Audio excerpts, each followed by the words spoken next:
আজকে বানাচ্ছি চিকেনের ভীষণ সুস্বাদু একটা রেসিপি, আচারি চিকেন। এটা খেতে যতটা সুন্দর হয়, বানানোও কিন্তু ততটাই সহজ। তো চলো কথা না বাড়িয়ে শুরু করা যাক। প্রথমে এখানে আমি আচারি চিকেন বানানোর জন্য যা যা প্রয়োজন সেগুলো সব রেডি করে নিয়েছি বড় সাইজের আচারি লঙ্কা 4 থেকে 5টা, আর সাথে নিয়েছি 2টো কুচনো পেঁয়াজ, আদা রসুন আর টমেটোটাকে আলাদাভাবে পেস্ট করে নিয়েছি, আর লঙ্কাগুলো এইভাবে মাঝখান থেকে একটু করে চিড়ে নিয়েছি।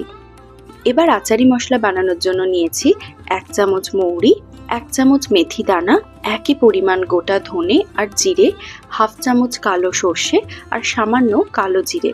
কালো জিরে বাদে বাকি সব মশলা মিক্সির বাটিতে ঢেলে 1 চামচ চাট মশলা, নুন, কাশ্মীরি লঙ্কা গুঁড়ো দিয়ে একটা ড্রাই মশলা বানিয়ে নিলাম। এবার লঙ্কাগুলোর মধ্যে এইভাবে মশলাটা ভরে সবকটা রেডি করে নিয়ে কিছুটা মশলা আমি আলাদাভাবে সরিয়ে রেখেছি। কড়াই সর্ষের তেল গরম হলে সামান্য কালো জিরে ক্র্যাকল করে নেবার পর দিয়ে দিচ্ছি কুচনো পেঁয়াজ। বেশ খানিকক্ষণ নেড়ে চেড়ে নিয়ে আদা রসুন বাটা দিয়ে আরও কিছুক্ষণ নাড়বার পর এবার টমেটোর পেস্টটা দিয়ে খুব ভালো করে কষিয়ে নিতে হবে। হালকা তেল ছাড়তে শুরু করলে বানিয়ে রাখা শুকনো মশলাটা দিয়ে আরও কিছুক্ষণ ভালোভাবে ভাজতে হবে। খুব সামান্য জলও কিন্তু এখানে দেওয়া যেতে পারে। মশলা রেডি হয়ে গেলে এবার ধুয়ে রাখা চিকেনটা দিয়ে খুব ভালো করে মশলার সাথে কষতে হবে। আমি এখানে কিন্তু 500 গ্রাম চিকেন ব্যবহার করেছি। মাংসটা ভালো মতো কষানো হয়ে গেলে 3 কাপ মতো উষ্ণ গরম জল ঢেলে মিডিয়াম আঁচে ঢাকা দিয়ে ফুটতে দিচ্ছি প্রায় 20 মিনিট মতো।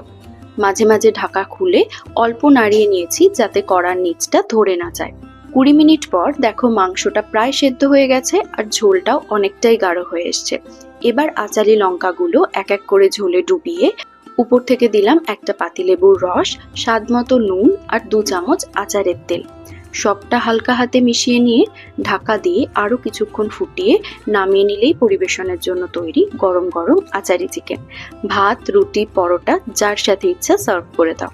আর আজকের রেসিপিটা কেমন লাগলো লিখে জানাতে ভুলো না। আবারও আসবো নতুন ভিডিও নিয়ে খুব তাড়াতাড়ি।